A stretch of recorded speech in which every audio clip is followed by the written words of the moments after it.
मुख्यमंत्री पुष्कर सिंह धामी ने किया दून हॉस्पिटल का औचक निरीक्षण। अस्पताल में भर्ती मरीजों का जाना हालचाल, मरीजों को मिलने वाली सुविधाओं की भी ली जानकारी।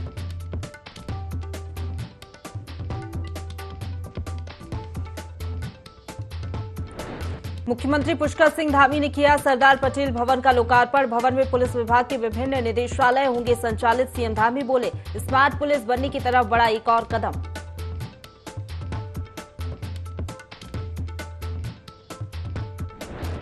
केदारनाथ मंदिर के गर्भगृह में लगे सोने पर खत्म नहीं हो रहा विवाद। मंदिर समिति के पक्ष में आए बीजेपी प्रदेश अध्यक्ष महेंद्र भट्ट का षड्यंत्रकारी देवभूमि के दाम पर खड़ा कर रहे सवाल।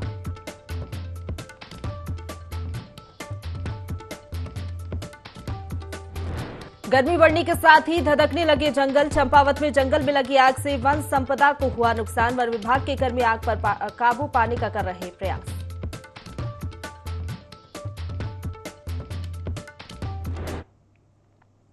नमस्कार, देवभूमि लाइव देख रहे हैं आप। आपके साथ मैं हूं प्रशंसा। बुलेटिन की शुरुआत करेंगे खबरों से, जहां मुख्यमंत्री पुष्कर सिंह धामी ने देहरादून स्थित दून हॉस्पिटल की नई बिल्डिंग का औचक निरीक्षण किया।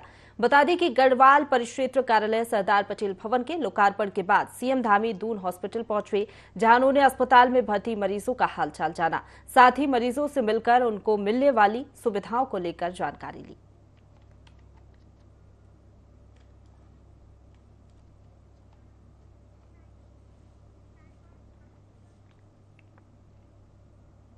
रुक करेंगे अगली खबर का, जहां चंपावत में एसपी के दिशा निर्देश पर नशा मुक्त भारत और नशा मुक्त देवभूमि अभियान चलाया जा रहा है, जिसके तहत लोहाघाट थाने के एसओ मनीष खत्री के नेतृत्व में पुलिसकर्मियों और सीजीआईसी लोहाघाट की एनसीसी कैडेट्स ने लोगों को नशे के प्रति जागरूक किया और रैली निकाली। इस दौरान एसओ खत्री ने कहा कि अभियान का मुख्य उद्देश्य युवाओं और लोगों को नशे से दूर रखना है।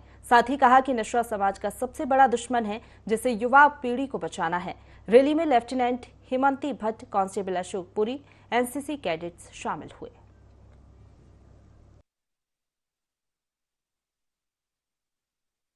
अभियान है, ये पूरे इंडिया में चल रहा है, तो इसी के अंतर्गत हम लोहाघाट में हमारी एनसीसी के कैडेट्स और सर हमने रैली निकाली हुई है।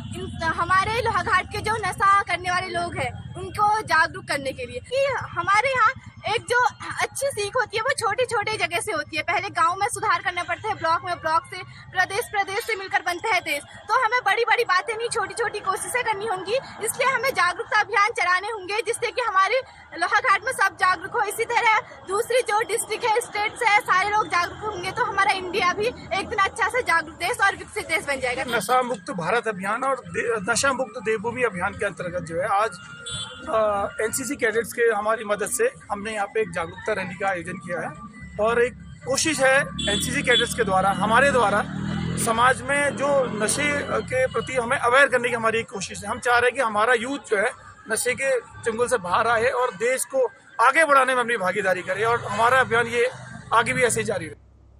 रुक करेंगे अगली खबर का, जहां लोहाघाट के खेती खान बुंगा मानर में लोगों ने गांव की गोचर भूमि से अतिक्रमण हटाने को लेकर ज्ञापन सौंपा। सड़क बनाने के लिए ग्रामीणों ने एसडीएम को ज्ञापन सौंपा। क्षेत्र के कुछ दबंगों ने गांव की गोचर भूमि पर कब्जा किया हुआ है। सड़क बनने की बात पर दबंग गाली गलौज करने पर उतारू हो जाते हैं।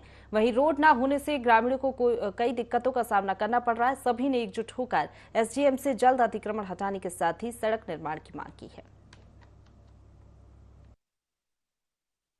60 साल पहले से हमारा जो गोचर है, सरकारी गोन है, उसको अवैध रूप से अतिक्रमण किया गया है।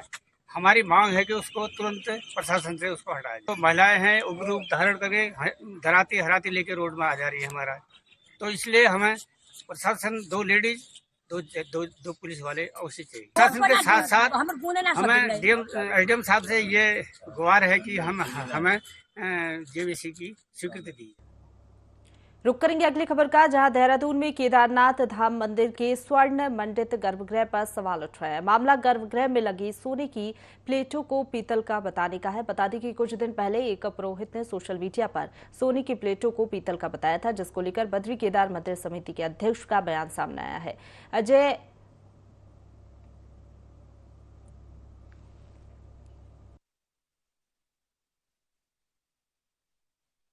राजनीतिक स्वार्थों के वशीभूत होकर के एक षड्यंत्र के तहत में श्री केदारनाथ धाम की छवि को धूमिल करने का प्रयास कर रहे हैं। तो महाराष्ट्र के एक दानी महानुभाव ने इच्छा प्रकट की थी कि वो केदारनाथ धाम के गर्भगृह को स्वर्ण मंडित कराना चाहते हैं। बद्रीनाथ केदारनाथ मंदिर समिति ने दानी महानुभाव को केदारनाथ गर्भगृह को स्वर्ण मंडित कराने की अनुमति दी। इसके एवज में ना ही दानी महानुभाव के साथ में किसी प्रकार का कोई समझौता किया गया और ना ही दानी महानुभाव की ओर से हमसे कोई शर्त रखी गई, ना ही उनके द्वारा अपने नाम की अपेक्षा प्राप्त की गई। लेकिन दुर्भाग्य की बात है, इस सब के बावजूद सवाल उठाया गया कि सोने की जगह पीतल की परतें लगाई गई हैं। तो ये स्वाभाविक रूप से बहुत ही दुर्भाग्य की बात है। हम इस बारे में प्रेस कॉन्फ्रेंस करेंगे और मैं समझता हूं कि तब तक इस बात पर ज़्यादा कुछ कहना उचित नहीं होगा। कृपया उस प्रेस कॉन्फ्रेंस का इंतजार कीजिए। हो सकता है कि वो राजनीतिक व्यक्ति हैं, उनको आप इस प्रदेश के राजनीति तक ही क्यों सीमित मानते हैं? वो पूरे देश की राजनीति को प्रभावित करते हैं। और जहाँ तक बद्रीनाथ और केदारनाथ का प्रश्न है, वो निश्चित रूप में व्यापक रूप में धर्म से जुड़ा हुआ प्रश्न है और उस पर अगर कहीं किसी भी व्यक्ति के मन में शंका हुई है तो उन्होंने अपने विचार प्रकट किए हैं। मैं समझता हूँ इसको राजनीति से भी जोड़ना उचित नहीं है।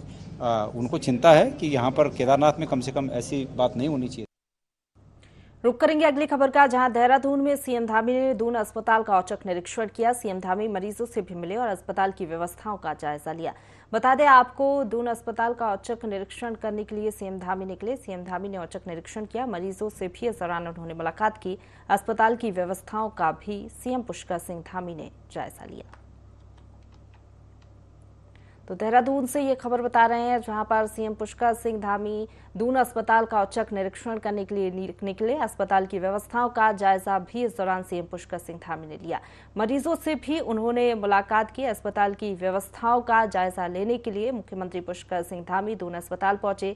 सीएम धामी का दरअसल ये औचक निरीक्षण रहा और निरीक्षण के दौरान उन्होंने अस्पताल में क्या कुछ व्यवस्थाएं हैं, मरीजों को किस तरीके से स्वास्थ्य सुविधाओं का लाभ मिल रहा है, उसको लेकर खुद मरीजों से बातचीत की और मरीजों का हाल चाल भी मुख्यमंत्री पुष्कर सिंह धामी ने जाना है।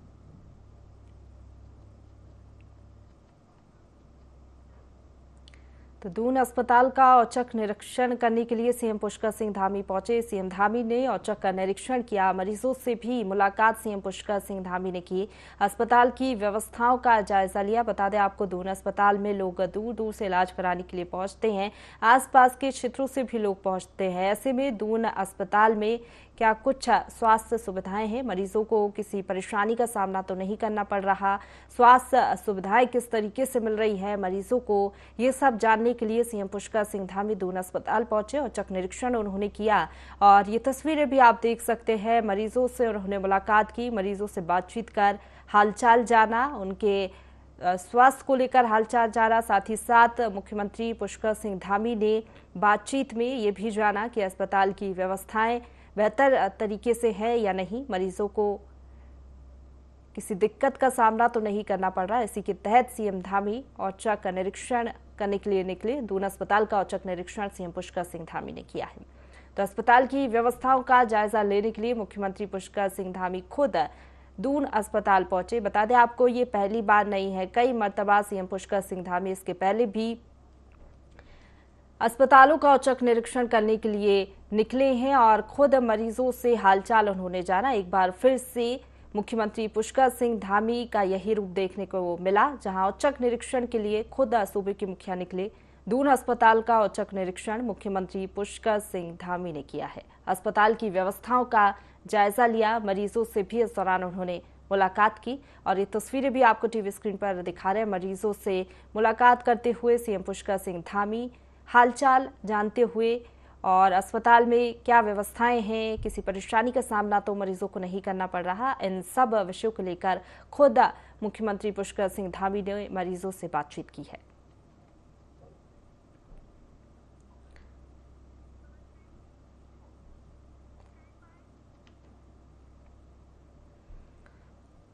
अब रुक करेंगे अगली खबर का, जहां राजधानी देहरादून में एक बार फिर डग्गा मार बसों की गुंडागर्दी चल पड़ी है। आईएसबीटी देहरादून से लेकर रिस्पना पुल तक इनके स्टैंड बन गए हैं। इनका सबसे बड़ा स्टैंड अजबपुर फ्लाईओवर के नीचे है। आजकल अजबपुर फ्लाईओवर के नीचे दर्जनों डग्गामार बसें खड़ी रहती हैं। ये बसें उत्तराखंड रोडवेज को हर महीने लाखों का चूना लगाती हैं। इनकी बुकिंग ऑनलाइन होती है। इस बार उत्तराखंड टैक्सी यूनियन ने भी इनके खिलाफ मोर्चा खोल दिया है। टैक्सी यूनियन के लोगों का कहना है कि डग्गामार बसों की वजह से उनका कारोबार चौपट हो रहा है। इन बसों की वजह से उनको बुकिंग नहीं मिलती, साथ ही उत्तराखंड रोडवेज को चपत लगती है।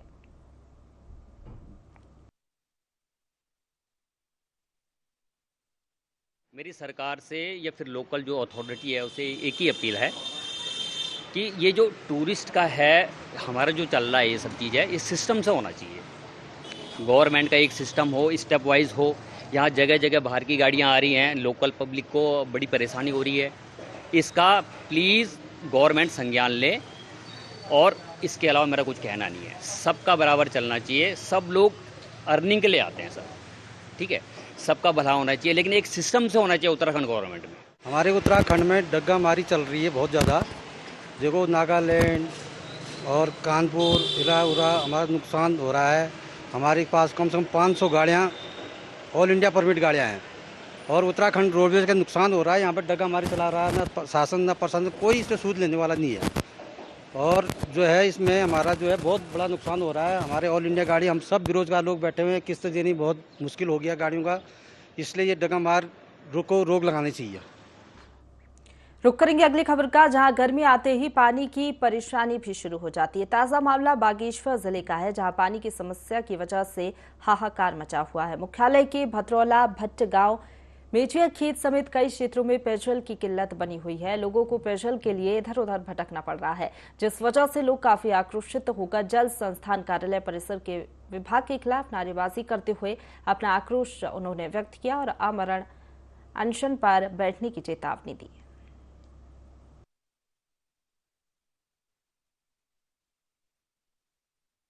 ज्यादा पानी से हम परेशान हैं। नॉलेज आ रहे हैं और नदी में जा रहे हैं, वहाँ से पानी ला रहे हैं। और आजकल बच्चे छुट्टियां में आ रहे हैं, पानी नहाने को भी नहीं है, पीने को भी नहीं है। हमको जल्दी से पानी दीजिए। सभी लोग बहुत दूर दूर जा रहे हैं पानी लेने के लिए, जो सबसे बड़ी दिक्कत है। और इस तरीके से अगर हम देखें तो पानी कुछ जगह आ रहा है और खाली बहता हुआ पानी भी हम देख रहे हैं, तो वो चीज़ अच्छा नहीं लगता है, क्योंकि पानी बहना गलत है। वो अगर हमारे काम आ जाए या परिवारों को, सब इतने सारे परिवार वहाँ पे रह रहे हैं, सभी लोग परेशान हैं, तो ये चीज़ गलत है। मैं सरकार से ये प्रार्थना करना चाहता हूँ कि वो देखें। पहले भी बताया था, तब भी अधिकारियों ने यही कहा कि हम देखेंगे, कि बताएंगे जल्दी, बट उसके बाद भी कोई वहाँ पे कोई देखने नहीं आया। 3 माह से यहाँ पानी की भारी दिक्कत चल रही है। कई बार प्लम्बर को बुलाने के बाद भी वो कहता है ये सारी गलती अधिकारियों की है। अधिकारियों के पास जाओ तो वो कहते हैं कोई हम जल्दी से जल्दी इस पर मतलब कार्रवाई कर रहे हैं। 3 माह से हो चुके हैं, अभी तक कोई कार्रवाई नहीं हुई। और ये लोग कहते हैं पानी आ रहा है। कम से कम अधिकारियों को वहाँ आकर ये चीज देखनी चाहिए, हमारी मतलब ये समस्याओं का हल करना चाहिए। नहीं ये समस्याओं का हल होगी तो हम इन्हीं के कार्यालय में अमल और अनशन पर बैठेंगे। राज्य सरकार प्रदेश में समान नागरिक संहिता लागू करने जा रही है, जिस पर भाजपा प्रदेश अध्यक्ष महेंद्र भट्ट का कहना है कि सरकार ने जनता से जो वादे किए हैं सभी को पूरा किया जा रहा है। मुख्यमंत्री पुष्कर सिंह धामी के नेतृत्व में समान नागरिक संहिता कानून जल्द लागू होगा। इसके लिए बीजेपी प्रदेश अध्यक्ष महेंद्र भट्ट ने मुख्यमंत्री पुष्कर सिंह धामी का आभार भी जताया है। की दृष्टि से कांग्रेस को कौन जनजाति ऐसी लगती है जो भारत के में एक कानून का पक्ष नहीं रखती हो।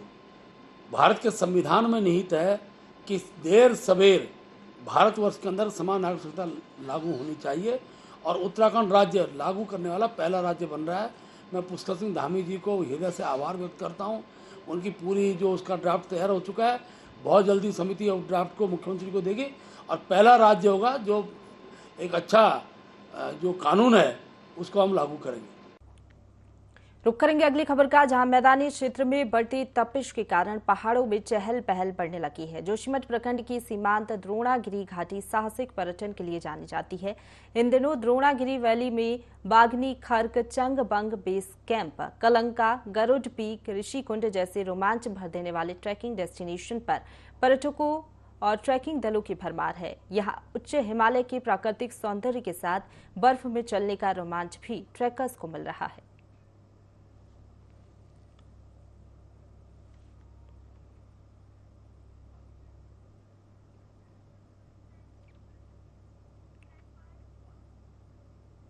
रुक करेंगे अगली खबर का, जहां परिस्थितियां चाहे जैसी भी हों लेकिन हौसला और मेहनत बुलंद होनी चाहिए। जी हां, सीबीएसई बोर्ड में 12वीं की छात्रा गरिमा बिष्ट ने प्रथम स्थान पाया है। बता दें कि गरिमा के पिता का निधन कोविड की सेकेंड वेव में हुआ था और ऐसी विपरीत परिस्थिति में बिना ट्यूशन के गरिमा बिष्ट ने ये मुकाम हासिल किया है। गरिमा बिष्ट के उत्साहवर्धन के लिए हिल्स डेवलपमेंट मिशन ने officer transit hostel race course Dehradun में स्वागत समारोह आयोजित किया, जिसमें प्रदेश के कई बड़े अधिकारियों ने गरिमा बिष्ट को आशीर्वाद दिया, साथ ही चेक वितरित कर आर्थिक सहायता भी प्रदान की। मैं 10वीं में थी, तो उस टाइम पे जब मैं 11वीं में जाने वाली थी तो मेरे पिताजी की कोरोना से मृत्यु हो गई थी। उस कारण मुझे बहुत ज़्यादा शॉक भी लगा था, थोड़ा बहुत ट्रैजिक था। बट उस टाइम पे मुझे ऐसा लगा कि अब हमें रिस्पॉन्सिबल बन जाना चाहिए, क्योंकि ये बहुत ज़रूरी है हमारे लिए भी कि हम भले ही छोटे हैं, उस टाइम पे 10वीं में है, पर एक अपनी जो रिस्पॉन्सिबिलिटी होती है अपनी फैमिली के टुवर्ड्स, अपनी मम्मी के टुवर्ड्स, अपने परिवार के टुवर्ड्स, उसको पूरी करें। और उस कारण मुझे इससे प्रेरणा मिली है कि मैंने 11वीं में भी अच्छा परफॉर्म किया था और 12वीं के बोर्ड्स में भी अच्छा परफॉर्म किया था, तो मुझे उससे प्रेरणा। देखो, इसकी उपलब्धि इसलिए भी महत्वपूर्ण है कि कोविड-19 की सेकेंड वेव में इसके फादर की डेथ हो गई थी और इसके फादर जो है प्राइवेट जॉब करते थे, उनकी पारिवारिक स्थिति बड़ी ख़राब थी और मान साहब जो दून इंटरनेशनल स्कूल के मालिक हैं, उन्होंने उनकी आधी फीस की थी। इस विकट परिस्थिति में भी उसने अपनी लगन से, अपनी मेहनत से इस समय पूरे उत्तराखंड स्टेट को टॉप किया है। जो देहरादून रीजन है वो केवल 13 डिस्ट्रिक्ट के अलावा यूपी के 8 डिस्ट्रिक्ट भी है, उसमें उसने 98% मार्क्स प्राप्त करके पूरे स्टेट को गौरवान्वित किया है। तो ये हम सब का, समाज में रहने वाले लोगों का दायित्व तो बनता है कि ऐसे बेटे, ऐसी बिटियां जो आर्थिकी के कारण जो है उसकी प्रतिभा न छुप जाए। रुक करेंगे अगली खबर का, जहां उत्तराखंड के मुख्य सचिव एसएस संधू और देहरादून की जिलाधिकारी सोनिका लाखा मंडल पहुंची, जहां उन्होंने शिव मंदिर के दर्शन कर मंदिर में परिसर का भ्रमण किया। इसके बीच मुख्य सचिव ने पुजारी समिति से मुलाकात की। इस दौरान स्थानीय निवासियों और सामाजिक कार्यकर्ताओं ने रेन बसेरा और बारात घर बनाए जाने को लेकर ज्ञापन सौंपा।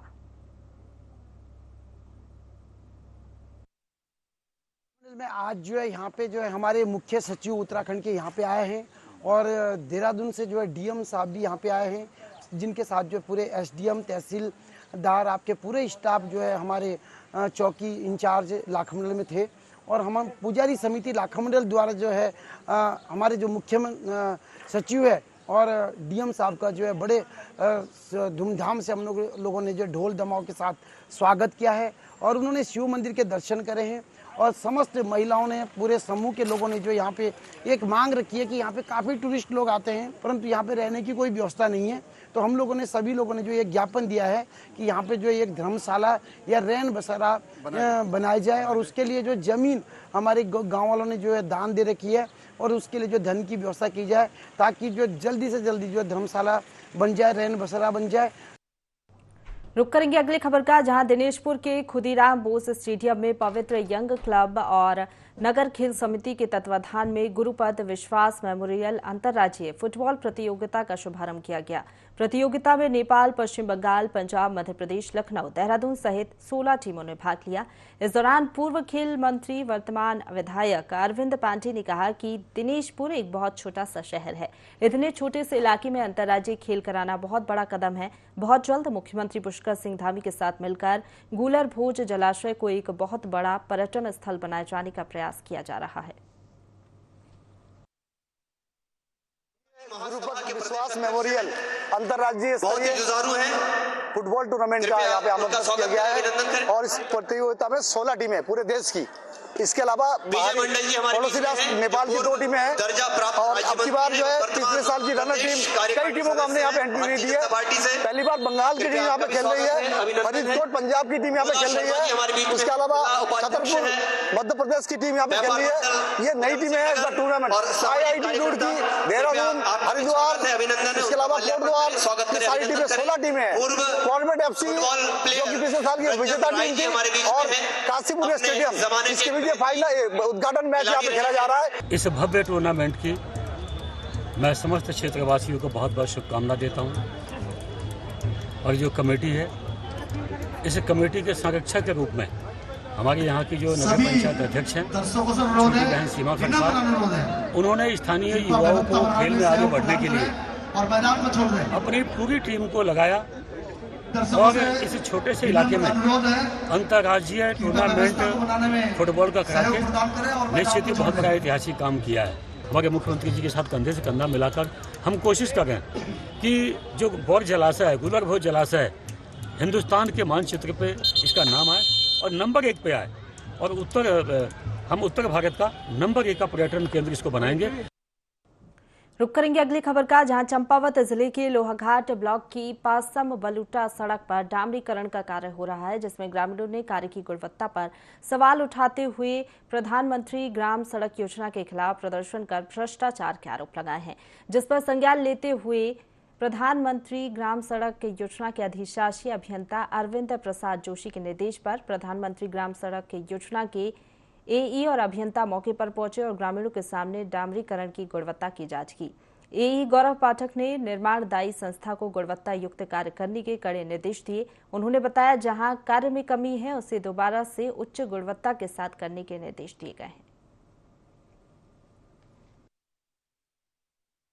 बता दिए और जो भी रोड में सारा काम करना है, बैंड की हालत देखी है, जो भी पिलर डाले हैं उसमें कच्ची रेत के माल का उपयोग किया गया है, ये सारा काम सही से होना चाहिए। भाई इतनी शिकायत। जैसे हम यहाँ पर आए थे अभी निरीक्षण के लिए, निरीक्षण में हमने ये देखा कुछ जगहों पर यहाँ पर काम थोड़ी बहुत यहाँ पर शिकायत ग्रामीणों द्वारा की गई है, तो हम अपने नॉर्म्स के अकॉर्डिंग जो भी इसमें सुधार कर सकते होंगे उसमें किया जाएगा और जो हमें जगह जहाँ पर कमियाँ ये बता रहे हैं उसको गंभीरता से लेते हुए निरीक्षण करके उसको सुधार कर दिया जाएगा। निर्माणदायी संस्था को हमारे द्वारा ये कहा जा रहा है कि अगर उनके द्वारा इस समय इसमें सुधार नहीं किया जाता है या फिर भविष्य में भी किसी प्रकार की भी कोई अनियमितता कार्य की गुणवत्ता में बढ़ती जाती है तो उनके अगेंस्ट कड़ी से कड़ी कार्रवाई की जाएगी। उस लोकल ट्रस्ट के लिए हमने इनको निर्देशित कर दिया गया है ठेकेदार को कि भाई यहाँ से लोकल मटेरियल यूज न करके मानकों के अनुरूप जो भी सामग्री आती है उसका प्रयोग किया जाए, अन्यथा वो मेजरमेंट ना लिया जाए।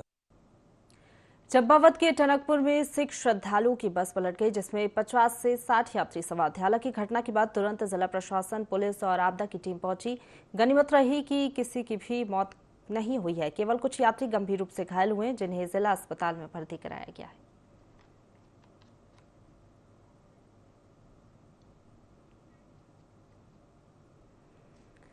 उत्तराखंड के 5वें धाम से मुखे में भगवान श्री कृष्ण विराजमान है। स्कंद पुराण में से पूरे क्षेत्र को उत्तर की द्वारिका के नाम से जाना जाता है। कहते हैं कि द्वारिका के समुद्र में जलमग्न हो जाने के बाद भगवान श्री कृष्ण इस स्थान पर विराजमान हुए थे। कई लोग इस स्थान को पांडव काल से भी जोड़ते हैं। यहां पहुंचने के बाद मंदिर के प्रवेश द्वार से ही अलौकिक शक्तियां देखने को मिलती हैं। साथ ही यहां हजारों साल पुराना पेड़ है जिसे नागिन का अवतार माना जाता है।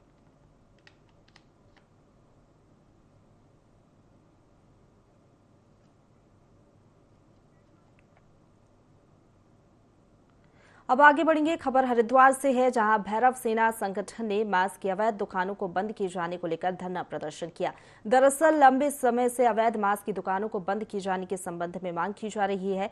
कार्यकर्ताओं का कहना है कि मास्क की अवैध दुकानें धर्म नगरी की मर्यादा को धूमिल करने का काम कर रही हैं।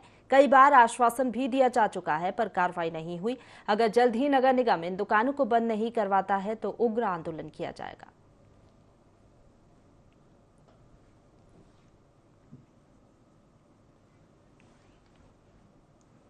रुक करेंगे अगली खबर का, जहां स्वच्छ भारत मिशन 2 के तहत जिले के सभी 9 विकास खंडों के लिए मिनी हाइड्रोलिक गार्बेज टिपर वाहन क्रय किए गए हैं।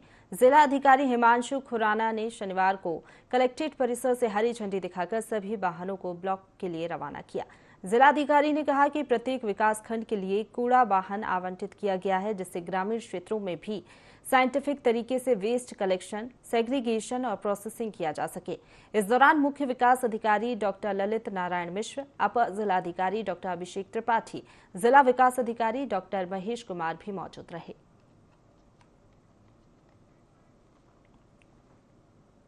इसी के साथ बुलेटिन में फिलहाल इतना ही। खबरों का सिलसिला लगातार जारी है, आप बने रहिए हमारे साथ।